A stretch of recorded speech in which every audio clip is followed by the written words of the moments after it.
5, 4, 3, 2.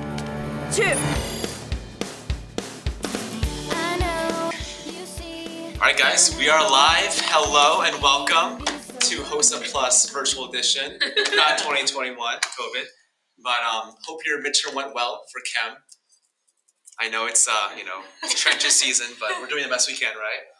So anyways, if you are joining us virtually, go ahead and scan this QR code because we could really use it for attendance, tracking how active you are, how active this club is, and we're going for SU recognition, so every bit counts, right? Yes. And, yeah. So today's GBM is all about research. We're going to talk a bit about how to get involved with research, our experiences in research, and also a quick Q&A panel with our guest speakers and our sponsors, Dr. Tony Smith and Steve Finley. And he's in the back. So yeah, without further ado. Okay, so just a quick recap. We had Light the Night this past weekend. It was a volunteer event. If you couldn't make it to this one, that's okay. There'll be more in the future. But thank you to everyone who came. It was a great cause. Yeah, it was really fun. Really awesome. We had a good time. See the photos right there. So Yes. there were lanterns everywhere, people that were survivors of leukemia or cancer, or those that were remembering others who had it and supporting it. So yeah, it's a great event. All right, so research. All right, guys. So there's a lot of different types of research you could do, and we just want to tell you the main areas of research. Very famous one is wet lab work. This is like your typical pipetting thing that you typically would think about. You have cell culture, you have plating, a lot of assays that you're running, and then there's also dry lab work. This is a lot of the clinical side too. This is computational stuff, bioinformatics. This is when you work with a lot of patients side by side.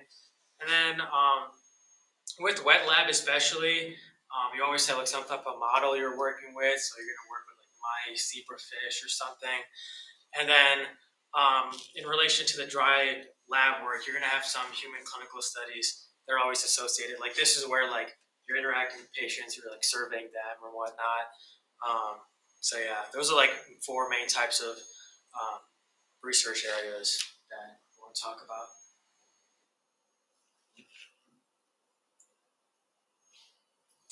All right, cool. So this part's going to be about how to get involved with a lab. And so there's a lot of steps to the process, but they're really trying to break it down to its core components. First, you want to look at labs. You want to research them and see which labs interest you at WashU. And so a good way to do this is there's a website called the Bio 200 and 500 Mentors list. And I'm going to go just real quick. I have it pulled up here. So this is the overall page that WashU has for the mentors. And this is also a class you could take for credit, so you can get an idea of what the requirements are and how to apply for them. I think it says here that, Dr. Tony, you are one of the course masters for this class. So if any questions, you could always reach out to him or us, and we can pass that along to you. But really, this is the website that matters here. This is the website that has all of the mentors for Bio 200 500. And so this is all arranged alphabetically, and it's a lot to take in. So, you could definitely control F and try to search for key terms. Or something that I do usually is I look at departments at WashU to see if there are certain labs that are focusing on certain topics, and that way you can kind of narrow down your focus. But these are labs that are usually taking undergrads. So this is a great way to kind of get involved and to shoot them a cold email. But there's a lot of ways to do this. So kind of going back to the slide deck here. Okay, so yeah, there's that list that you can look at right there for mentors and for PIs. But at the end, you want to kind of narrow down your list to around 5 to 10 PIs in different labs, because not every lab will be taking students, and not every lab that's taking students will be able to take you. And that's because a lot of labs are very busy. PIs are always doing research or grants or teaching. And so sometimes your email might just get flooded and submerged at the bottom of their inbox. Or other cases with labs, they might just not have the right capacity for it at the moment. So just have a plan B, have a plan C, have a plan D, just have lots of backups. For me personally, I applied to 5 labs, so 5 emails, and 2 of them got back to me within a week, and the other 3 never responded. So that's okay, because my first 2 picks were those 2 labs that I applied for. And of course, I interviewed with them, kind of decided afterwards, after seeing the lab in person and talking to the PI. But that's sort of where you want to kind of like put yourself in a position where you could cast a really wide net to catch some good fish. So like that's kind of the analogy there. But yeah, drafting cold emails, aim to be specific on their interests and why it interests you. Talk about your background, your curiosity, why you want to be involved, and what you want to get out of it. And usually that will do the trick. They'll get back to you if they have the time, and you can go from there to see if like that lab is a good fit for you. And an alternative that my friends have done that I've seen work really well too is to ease into research for the fall semester or the spring. You can apply for a summer program. Here at WashU, there's a lot of programs over the summer. There's like a pediatrics program for research. There is a program for like first generation low income students called USTAR, just name a few. And so all these programs, and there's like SURF as well, they offer money usually, like stipends and housing on campus at WashU or off campus.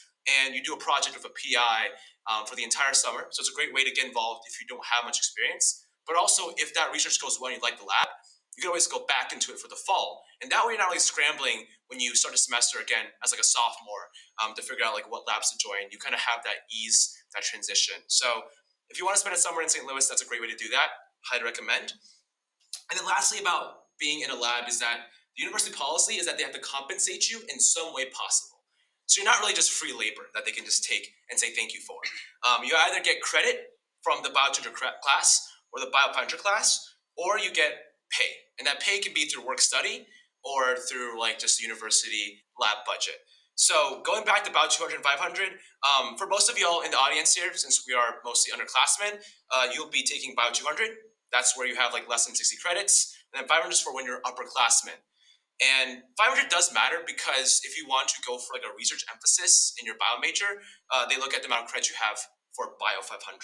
And then for pay, there's work study, which is basically where like the government helps chip in a bit for your paycheck. And the lab, I think, pays like a third or like a quarter to match the government's like paycheck. And that's a great way to earn money if you qualify for it. But if not, then the lab can pay for it out of pocket, out of their budget, if they have the money for it. So those are some ways to kind of get involved.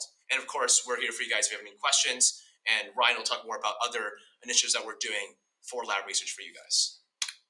So now we're kind of going to start talking about our own individual lab experiences. Sorry, Jessica, I know you're not part of a lab, but the four of us are, each of us are in our own labs. We figured we would tell you a little bit about our own personal experiences, because I think some of that can be pretty useful. We have anecdotes. We can kind of tell you how we got into it or how we were feeling. So just a little bit about my research. I do research on multiple sclerosis, or MS. It's a demyelinating autoimmune disease, and the treatment of it with CAR T cells. You might have heard of CAR T cells before. They're common in cancer treatment, but they've also been used in other sorts of other models. So mainly in my lab, MS can be well modeled in a mouse system called EAE, or it's an encephalitis model within the mouse. And so what will happen is we can induce disease in these mice. And so we can then use these CAR T cells to treat the disease. My job in the lab with the MD PhD student I'm working with is making these CAR T cells more efficient. You can do that in a couple ways. You can increase the binding between the receptor that you can kind of see on the slide here. You can increase the binding, or you can also increase the signaling inside the CAR T cell. So there are a couple different ways that you can get into it. I won't get into the nitty-gritty details of it because it's kind of heavy in immunology jargon. But it's pretty interesting. You know, you get to have an impact on something like as big as a disease as MS. There are so millions of people are impacted in the US by this disease every year. And you can kind of feel like you're having this impact on the research side. And it's rewarding in my opinion, and it's really interesting. You get to learn about things that you might not get to learn about in undergrad. I would have never thought I was learning about all these really niche immunology things this early on. I'm only a sophomore, and I'm learning things that I'm reading and learning from the graduate immunology textbook. It's really cool. And personally, if you're going to go into any field, I recommend immunology, but that's just my personal bias. I don't know, but yeah. Awesome.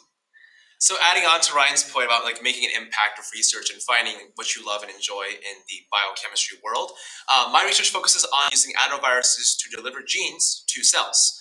And so this is also more in the gene therapy / immunology realm. where just using viruses as a vehicle to put DNA inside and to infect cells and cancer cells and activating immune cells like T cells and B cells.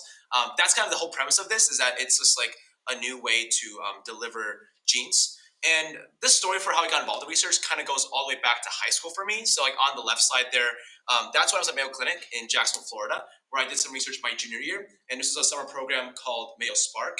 And it was really fun. I really loved it a lot. I made some great connections and had some great experiences. My lab is over here on the left there, and that's me graduating as a senior. And then this was like our a lab building. The shirt there is probably my favorite. It just says anti-fail, so quite a good mindset to have. But also, I did some wet lab research there with like cell culture, plating, and I gave talks. I went to conferences. So it's kind of showing you all the narrative of like research being a continuous thing that if you really love and you enjoy it, like you can always find ways to get back into it. Or if you're just starting out, also there's a lot of ways that you can go far with it. So like I said earlier with my project, it's basically bioengineering adenoviruses to make them better at delivery and infectivity. So as you know, viruses are kind of like a very scary, like hot button word because of like COVID and like influenza and other things that HIV, for example, that might be dangerous.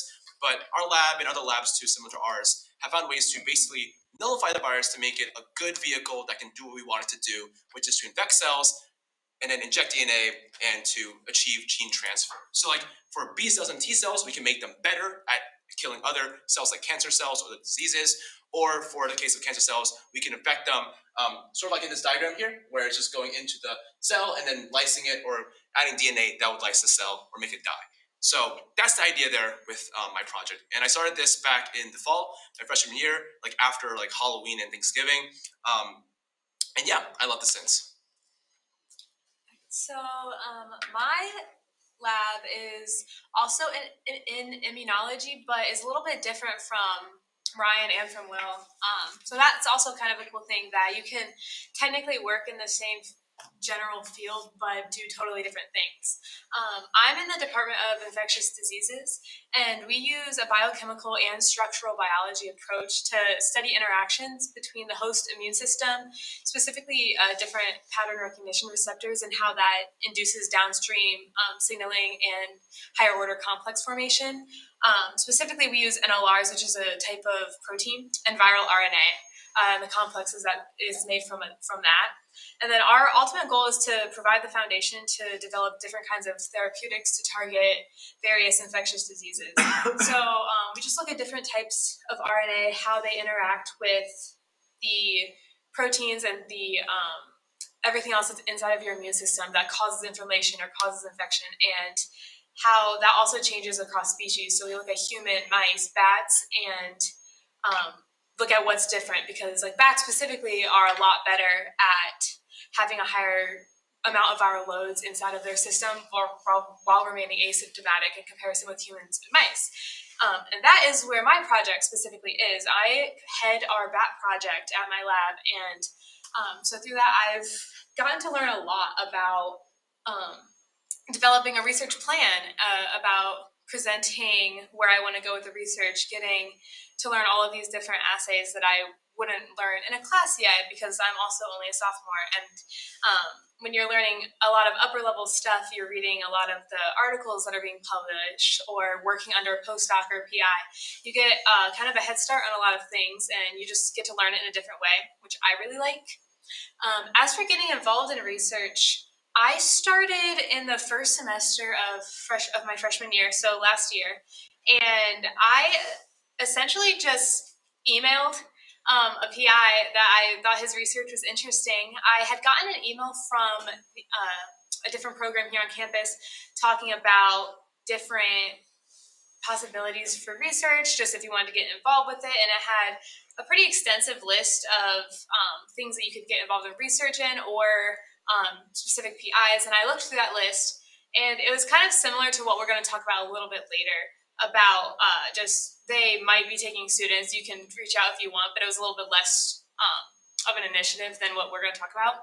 And I emailed them. I got lucky because the first lab that I sent an email to, I ended up doing and getting into, and then I spent the entire summer here working there full time, and that's when I officially took over that project, and I'm doing that for my lab now. Hey guys, so I'm Vishnu, and in my lab, our primary goal is to develop more optimal pediatric low-grade glioma therapies that have durable responses and low adverse side effects. Like compared to like surgical operations, we're trying to create more therapies, and like through this research, we use preclinical genetically engineered and humanized mouse models. Um, and like through this, I recently started like halfway through my spring semester, and so like I've learned a lot of skills, including immunohistory and like a lot of chemical staining, specifically DAB staining, which uses a specific solution, and a lot of imaging using like various different softwares, microtome sectioning too, which is like an instrument that you use to cut tissue slices at a very like minute thickness. And so through this like just a couple of months, I've learned of various different skills, and kind of like how Caitlin said, this was actually the only lab that I applied to, and I ended up getting it, and like the PI seemed really interesting, and the postdoc that I was working with was also very nice. And so I ended up going with this lab. And so like that type of experience doesn't happen to everyone. Like I've also had a lot of friends who applied to like and emailed several different labs, and they're still like waiting, or they're still emailing more. So it's kind of like it's kind of up to luck, but also like if you kind of go about like searching exactly like what type of labs interest you and what type of topics interest you, no matter how long it takes, like at the end, you'll still end up in a lab that you would like, which is the most important thing. It doesn't matter like what time you end up in a lab, but if you end up in a lab that you enjoy, that's like what really matters. So yeah. Yeah, and I really just want to emphasize, like from all of our stories, that everyone's story is different, and the ways to get involved in research is different. And like Vishu said, sometimes you might not get a response back, or it might be a no, but sometimes might be also be a yes, right? So it's just kind of a matter of like finding what you really want and going for that. And I do want to mention as like a side caveat here that like based off like the numbers for WashU as an institution, we are really well funded for research. And so I know you guys can't see this on the screen, but in the thing. Basically, we're number 2 right now in the NIH ranked for medical school funding for research. Number 1 is UCSF, and number 3 is UPenn. So we really have a lot of resources, and a lot of labs do have funding and ways to incorporate undergrads in research. So don't feel discouraged if one of them says no, or if a couple of them don't respond, because there are many, many avenues, a lot of ways. I mean, all of us here are also involved in research our first year, so there's a lot of ways to kind of navigate that landscape. But also, I mean, in general, for like medical schools, WashU, as you know, is ranked pretty highly. Although now it's like unranked because they don't want to disclose information for some things. A lot of schools are not doing that either. But from the past ranking, it was like number 5, tied with other schools like Stanford and Duke. But in general, like WashU has a lot of resources that you could utilize. So keep that in mind, and of course, like shoot your shot. And also kind of extending on what Vishnu was saying, when you're going about finding a lab that you think you might like, and then you start interviewing, like I know Will said he interviewed at a couple different labs. I don't know if Vishnu interviewed, but I know I just interviewed at the one that I ended up doing. But it's also very much about if you like your PI, if you like the environment, because that's a big deal about your lab, and about if you're going to like it or not, if you're going to learn well. Because at least for me, I feel very like my PI is very invested in teaching me, and the postdocs are very invested, and especially when I first started and I knew absolutely nothing about what we were doing, because especially in immunology, and I'm sure it's the same in every other field of research that you may or may not decide to go into, there's going to be a big gap between what you know from high school and what you know from classes you've taken at college, and doing it practically at a higher level that they would do in a research lab. So finding someone who wants to teach you, who wants to make you better, is a really important part that I think I've learned in this experience too. Definitely.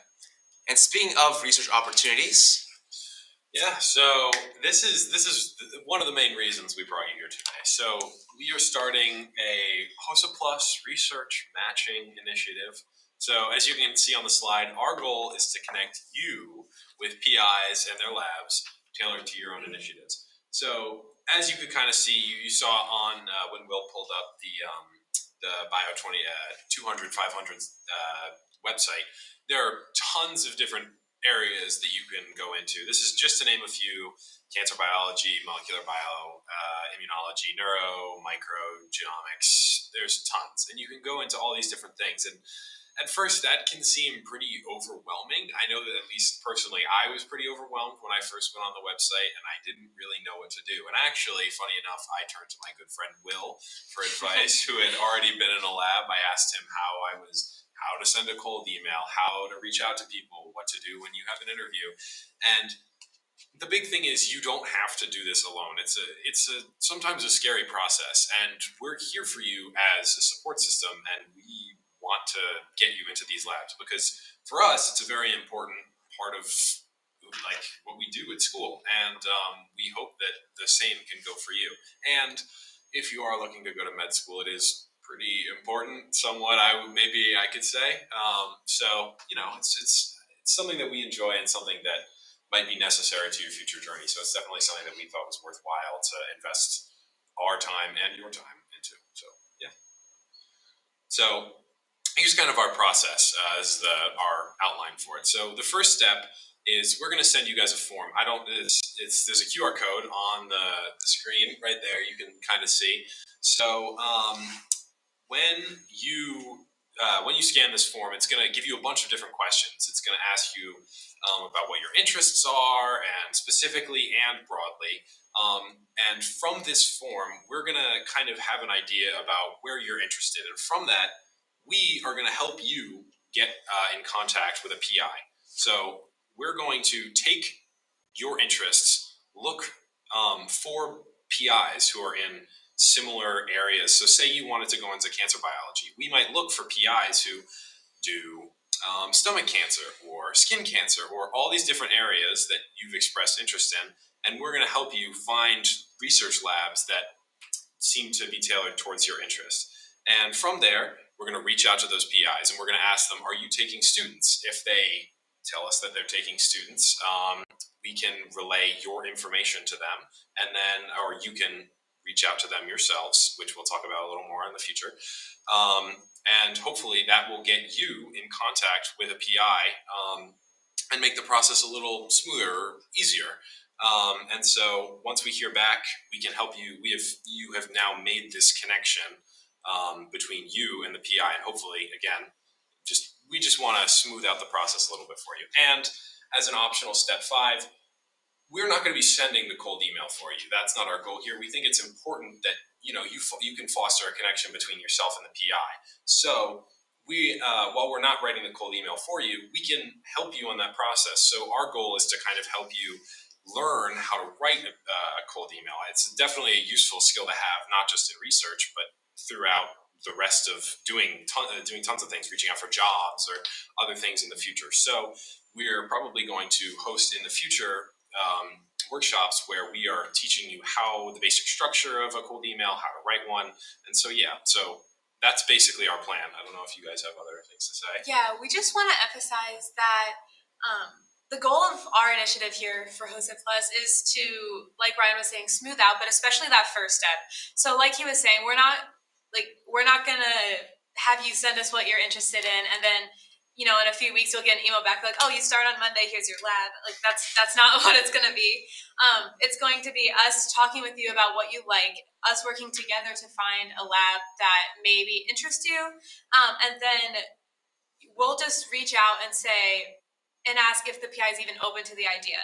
That way you're not sending 10 cold emails and not getting any responses, because that can be a little bit discouraging, especially when you first start. So we just kind of want to limit that as much as possible and just help you with that first step. So as soon as we make that connection, then you send that cold email.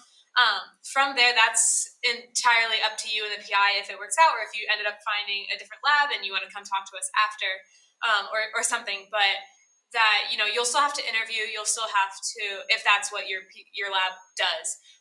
But we just want to kind of start that smoother connection at the beginning. If any questions at any time, feel free to just ask us. We have our email, we have our Instagram, we have other ways of communication. So just feel free to shoot us an email for that. And Sure. For this initiative or for any of our experiences working in labs. All right, now we're going to transition to our speaker Q&A panel. So if Dr. Tony and Dr. Steve, could you guys come up to the front here? So for a quick introduction on our sponsors and today's guest speakers, we have Anthony Smith and Steve Finley. These are both deans of the College of Arts and Sciences. They're also pre-health advisors, so they have had many years of experience. Oh, you guys want to come over here? Okay, center. Yeah, the camera only I was gets waiting in for the this. applause. Oh, yes. So yeah, they're both pre-health advisors at this school with lots and lots of wisdom and knowledge on how to navigate throughout your four-year journey as a pre-health student. And Dr. Smith is also here, very much involved with research at this campus. So yeah, without further ado, you guys want to say anything? Feel free to. Can I just say something? I wanted to jump in when you guys were doing your presentation. So Will had mentioned about one mechanism to get involved in research is to maybe plug into a summer program. They provide funding, they might provide housing, get you started in a lab. We have an information session next Thursday, so a week from today, 6 o'clock in Rebstock Hall, 215. It's probably going to last about an hour. And we've got 8 or 9 of the WashU specific summer research programs. They're going to do a little 5-minute spiel or pitch to the audience about their program. The people that run the program are going to be there. They're there to take questions, mingle with afterwards. It's a great place to kind of get some information, especially if you're looking to maybe get plugged into a lab for the summer. Awesome. Yeah. Hi. I'm Steve Finley. Nice to see everyone who's here and to see the camera up there on the ceiling. Hello. But yeah, Tony is the real expert in the research stuff. So we were given the questions in advance. Don't say that. Yeah, no. We're supposed to look knowledgeable. They're on the spot here. Yeah, it's That's right off the top of their heads. cheating, but Tony's the go-to guy for most of those questions. So I will maybe chime in once or twice, but yeah. Well, yeah, one of my roles is one of my titles is a coordinator of undergrad research experiences for the biology department. So students that are interested in biology or biomedical sciences research, my position is there to kind of help as the HOSA group. HOSA Plus is here to help you guys get plugged into research. I'm also kind of a support structure in the department. So, yeah, Awesome. We're ready. Questions? All right, question number 1. When should I start research? I think we can both answer that, right? I mean, you get that question probably a lot as a pre-health advisor. I do get that a lot. Why don't you start? The only accurate answer is, well, it depends. I mean, that's really the only accurate answer. I mean, if you feel compelled to do research, if you are dying to do it, if this is your heart's desire to do it, then start right away, right? But from the pre-med advisor point of view, I do not think that you have to start your first year, right? You have time. You have 4 years of college. You have 4 years where you can figure out what you want to do, right? You can think about your pre-health path or your pre-med path as being, you are figuring out how to become a physician. Will I become a physician and how do I do that, right? I was just in Ann Arbor, in fact, so I got invited to that thing where the Dean of Admissions at Michigan Medical School invites all these pre-health advisors from around the country. And she said, one thing that's easy for us to see is when students are just checking boxes and when they're doing things that they get something out of and that affects them and that they find meaningful. So start doing research when you want to start doing research. And if you don't like doing it, then that probably means something about the kind of medicine you want to pursue as a career, right? So I would say, I know I have a lot of real go-getters, in my first year advisee batch, right, who think they need to start, in September, August even when they get here. And I don't think they have to, right? But again, follow your heart's desire. If this is the kind of medicine you want to pursue, then get started when you can. That would be my advice. But Tony, I don't know, Tony. I completely disagree. No, I'm just kidding. No, that is. I agree that it does depend. I mean, did you all start? You said your first year. You all started your first year. So like Dean Finley, I don't necessarily push research on any student that joins the campus. I think, of course, do you want to pursue research? Are you interested in doing something like that? But it also, it does take some commitment from the student, to incorporate that into their routine. And it's not just, well, I've got an hour between classes, maybe I can go to a lab and dabble a little bit and then go back to class. And so, it's something where you have to be intentional about it. You got to have the right schedule and kind of make sure the pieces align up, because, you got to do these blocks of time that you're going to spend in the lab. So it doesn't necessarily work for every student in their first semester. I like to make sure that the student feels comfortable and acclimated to college, and has a good grasp on their courses, good grasp on maybe an extracurricular thing, or just feeling everything out, making sure everything looks good. And then if we can start as early as the first year, I would say probably it's a little more commonly not started in the first semester, but it is student specific and student dependent. We don't discourage that, but I also don't push it the first year necessarily, but we definitely support that and can help students that want to pursue that option. Yeah.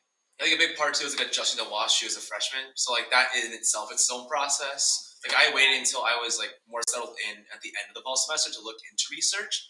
And originally I planned to only get involved in the spring semester, so I sent my cold emails out in like October, expecting to like figure it out by like December. But luckily the PIs were very responsive and they wanted to move things pretty fast. So by the end of November, I was already like touring the lab and like interviewing with the people in the lab and doing some small like projects with the people in the lab. So like that's like kind of based on like your own experience and your own like interests, but it really just like totally up to you how you want to build that onto your plate of things you're doing. Yeah, for me, I was very interested in doing research because that wasn't really something that was available to me in my high school.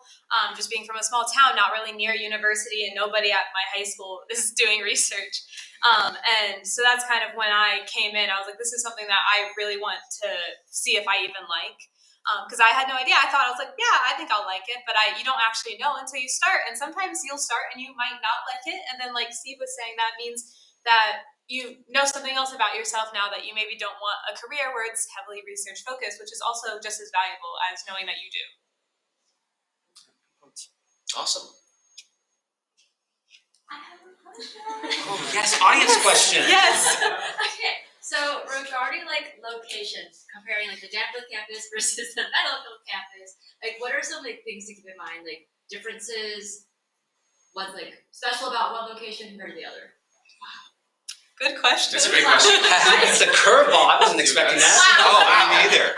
Me neither. Out of the blue. Out of the blue. Oh gosh. You want to start also?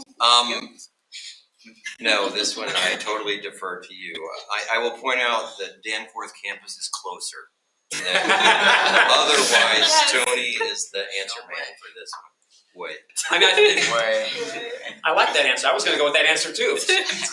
I think one simple answer besides the distance is that the subject matter is a little bit different between the medical campus and the Danforth campus. So the medical campus leans more toward the biomedical sciences, whereas the Danforth campus has some of that, but also maybe leads more to kind of the natural sciences, not necessarily embedded strictly kind of in the medical field per se. Also, we have a lot more kind of environmental, ecological science here on the Danforth campus, especially kind of plant science versus the med campus. I think, again, when we talk about schedule and like figuring out what works best for you, you have to take that into account because there is a travel component to the med campus. How do you guys? Because you're all Metro, yeah. Yeah, I often use the Metro. There's also a shuttle, but in my experience, I generally use the Metro because I think it is a little bit more consistent. What is the shuttle service? It's the Delmar Divine. It's one of them. If you go on TripShot, I don't know if any of you guys know about that yet, but it'll tell you. And yeah, it goes to the medical campus, but they're also at very specific times and not as frequently as the Metro because the Metro comes every 20 minutes. And don't worry, you'll have those memorized if you go to the med school a lot. Right. Yeah, no, I do. And I think the Delmar Divine comes every 40 minutes, maybe. And they also are different on the weekends versus during the weekdays, which is something else that you have to consider too. Yeah, and like the shuttle, sometimes like the driver might take like a rest break or like a lunch break for like Yeah. an hour randomly. So like you might think you're there at the stop ready to get on the bus, and then just like walk past you, and you're just like And also, getting out of the car, and like I'm yeah. done. And also sometimes they like drive past you and won't pick you Right. up. That has happened to me too. so- Metro is. Have a Metro plan it is B. then. Yes. Interesting. Yeah, just don't walk through Forest Park. That's a whole trick. That's a good. I mean, if you like the walk, but it's a long time. Yeah. It's a good track. I would say, similarities, as your HOSA group was saying, that, you need to have, it's not free slave labor. So whether it's Danforth or medical campus lab research or research teams, you have to get paid or get credit. And it works the same way. Either the lab pays you, work study can help out, or you do the Bio 200, 500 course for credit. And so that applies across the board. So that's the same whether you're working for the Med campus or the Danforth campus. Now, the students who want to do like behavioral science research, that would be here at Danforth. Yeah, that's a good Most point, right. Right. So, and that's good too. I mean, behavioral science research, that's also good for an application. Absolutely. Also, plant biology too. There's like that greenhouse here by like the subway. That's where a lot of the plant labs go. So yeah. But you won't get Bio 200 or Bio 500 for psychology research or. It's highly dependent, most likely not. That's right. Okay. Great. Okay, we're gonna turn over to you guys, the audience, for some burning questions. So yeah. Hold on. Yeah, Maybe it's there's the audience. Yes.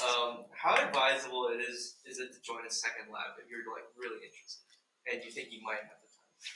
That's a good question. That is a good question. A second lab, even though you're already in one. Yeah. Loyalty, It's like a bro. different- you don't Achievers. Dry lab and wet lab. Yeah. Right. Gotta catch them all. I've had a few students do that. I would say generally not super advisable, only because you have to have different mechanisms to be in both labs, so you can't get credit for both labs. So one lab would have to pay you, the other lab you would get maybe the research credit.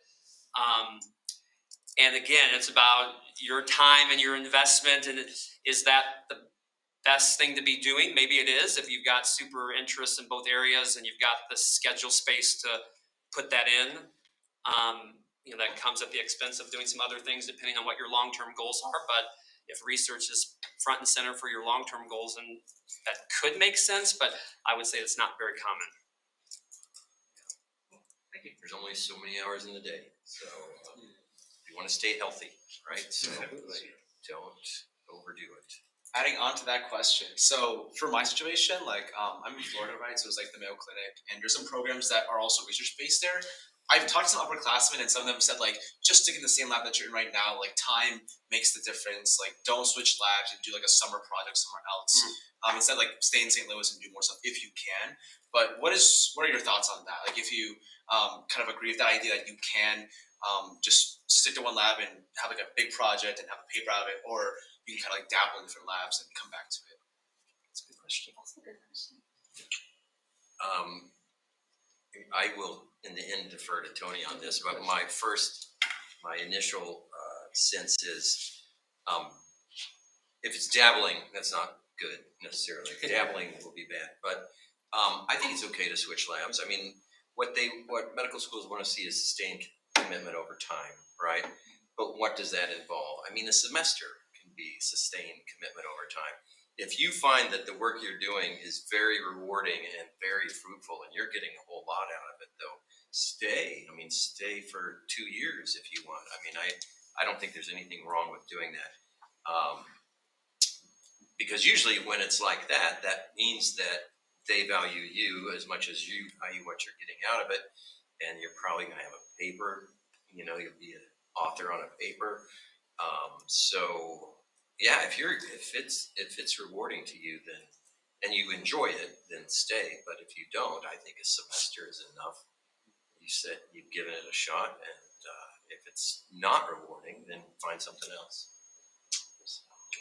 Yeah, I would agree, and certainly, as Dean Finley was saying, if it's not working for you, you don't like the research, you don't like the environment, again, respectfully finish out a semester and then transition away.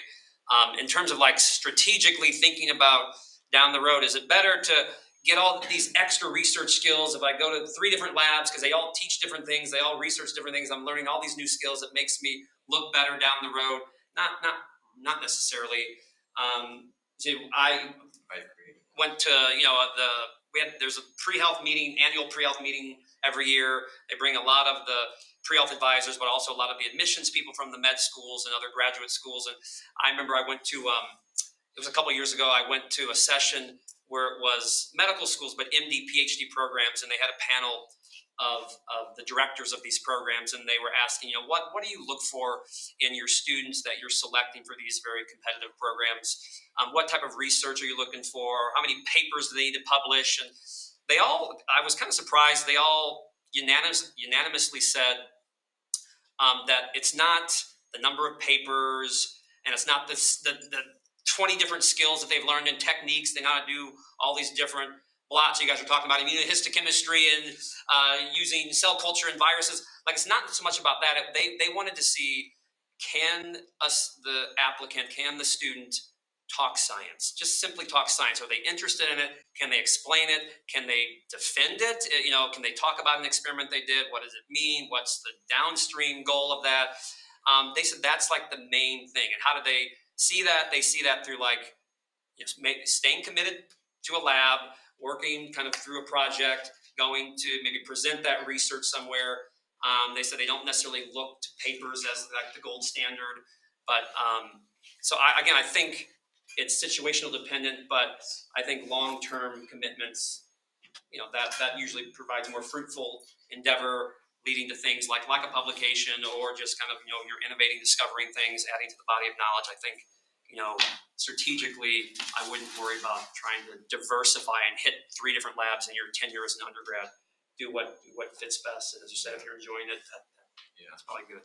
And the fact that I mentioned having a publication doesn't mean that that's like an indispensable condition to get into medical school. Because I've heard pre-meds say that. How many papers do I have to get into medical school? 0 is the answer. You don't have to have any. So, but I agree with everything you say. And when I don't always read my advisees' letters of recommendation, but sometimes I do when I'm helping with cover letters and things. And the letters of recommendation where the recommenders talk about how this student really knows science and talks to me about the research that he or she is doing over at medical school or here, those are impressive letters. I mean, then that this candidate is truly solid, and at least from that science point of view, right? Other questions? Yes. How do you recommend balancing like both lab work and like academic life? Like, how many credits are we talking each semester? And I add that too, clinical work too. Because I know for a lot of pre-health students, you have to find ways to volunteer, shadow doctors, and like clinical research is its own little branch. And so I think adding to Sean's question, right? Like, you see like this branching path where you have like clinical or research, or hopefully a mix of both. But really, how do you balance that well? Not just a freshman, but also as an upperclassman, right? Well, I think, why don't you guys start to answer that? You're the ones who fit the stuff in your busy schedules. So how are you making it work? And I'll be honest, I'm not doing a lot of clinical right now. I'm just doing a lot of research. I'm planning to do clinical stuff over the summer back home in Florida. That's kind of my scapegoat out of it. But I do want to find more ways to get involved in St. Louis. I've heard there's a lot of great local clinics and hospitals that are more serving the greater community, not just a lot of this people that might be in more of the wealthier areas of St. Louis. So I think it's a great way for me to get involved in that. But in terms of what to actually do to get involved in that, I'm not too sure. So that's another day's problem. A little bit similar to Will, I have predominantly focused on research. I spend a lot of my extracurricular time there because I found that I really enjoy research. And not that I don't enjoy other things, I do other things. I don't only do research. And I also do want to get more involved in the community, and because that's just something I'm also pretty passionate about as a person. But right now, I do spend the majority of my time in a lab. Not majority of my time, majority of my time that I would allocate to some kind of extracurricular activity, I guess is a better way to say that. Vishnu? Yeah. I don't know if the camera can see, so I'll just. Come on. Well, I guess, Will, how many hours a week would you say that you're in your In the lab, varies from like 8 to 10 maybe. Like I do Monday and Wednesdays and sometimes weekends if I have to. Okay. But on the weekdays, like just 4 or 5 hours each. So. Okay. Yeah. Like I started middle of spring semester, and Oh, sure. to be honest, it was definitely like a pretty big transition from like when I wasn't doing research. Like just going from purely focusing on like classes and like 1 or 2 clubs, putting in like almost a dozen hours over like 3 different days of the week, going like 20 minutes across campus or off campus actually is definitely a pretty big transition. And so like for the first couple of weeks, it's a pretty steep learning curve. But then like after that, with the support of your lab and also like you'll get used to this type of schedule. Eventually with time, you'll get better at it. But like at first it can definitely be overwhelming, but don't let that be like, I can't do this anymore. Just stick with it, and then you'll eventually be acclimated to this type of schedule. Yeah, and I also think that you don't have to start at a whole bunch of hours. Like when I first started my first semester, I think I did 8 hours. And I've just kind of increased since then because I'm on my, I don't know, if I started like halfway through first semester, I did all of second semester and I came back for this summer. So now I'm in like kind of like round 4 of like time, I guess. And so I go more often now. But that also comes with having more responsibility. And like I was saying earlier, and Vishnu was saying, there's a learning curve. And when you first start, you might not do a whole lot at the beginning while you're still learning and while you're still being taught how to properly do different kinds of assays. What do you guys think? I mean, I think you guys are kind of touching on it. I mean, choices have to be made. I mean, as Dean Finley was saying, there's only 24 hours in a day, and you can't do, again, if we're thinking of the pre-med track, you can't do everything in 1 semester or even 2 semesters. You've got to make choices about what you're going to spend some of your free time doing, whether it's research or whether it's trying to get a service-related community job, or a volunteer position or part-time work. There's lots of things to think about, and you do have 4 years or even longer. You don't have to get it all done in 4 years, but choices. Yeah, you have to decide. Maybe is research something you want to try? How much do you like it? How important is it to you? Doesn't mean you have to do it all 4 years. You started your first year. Does it mean you'll be there all 4 years? Maybe not. If you have to maybe cut back on research to fill in another gap in a part of your application, then so be it. And so I think, it also very student specific, situational, but it's not always easy to put all those pieces in 1 semester. That's Definitely not. I mean, this is why more and more students take gap years too. Because back in the old days when everyone applied at the end of their junior year, there weren't all these expectations. It was way easier to get into medical school 30 years ago than it is now. There are a lot fewer applicants. That was part of it, but the expectations have gone up as the pool has gotten so big. But yeah, I just mentioned Michigan. So 90% of the medical students at Michigan have taken at least 1 gap year. So I learned that yesterday or 2 days ago, and 55% have taken 2 or more gap years. So it's very common to take a gap year. If you apply at the end of your senior year, that means you're taking 1 gap year, and that gives you 4 years to acquire clinical experience, do some research, make sure you have some service activities that demonstrate a service orientation. You have 4 years to do it instead of 3, and that can make your work-life balance during your time here at WashU a lot nicer, right? But different people figure it out in different ways, right? Summer is a good time to find clinical experience, right? Get an EMT license or a CNA certificate and get a full-time job. You can easily accrue 400 hours of clinical experience if you have a full-time job. But it's hard. There's no way around it.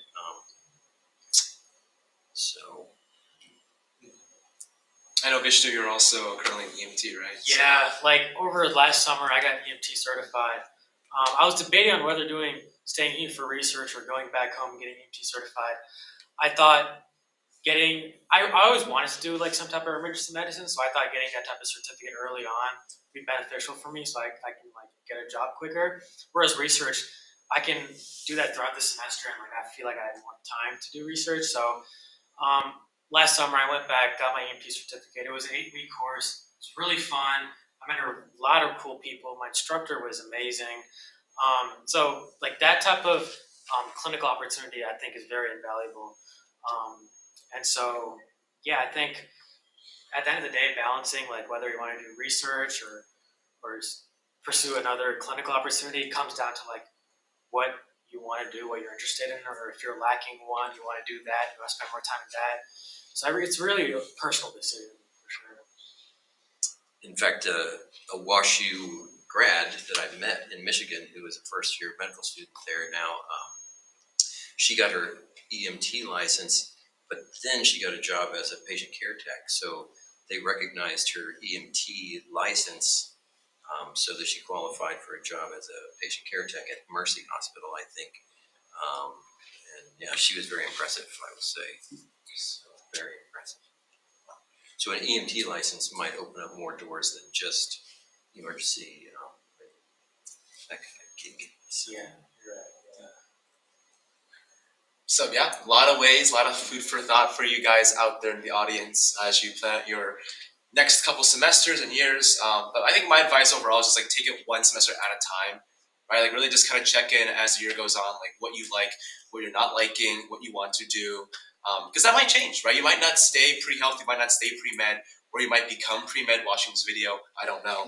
But point being is that, just give yourself that flexibility and that grace.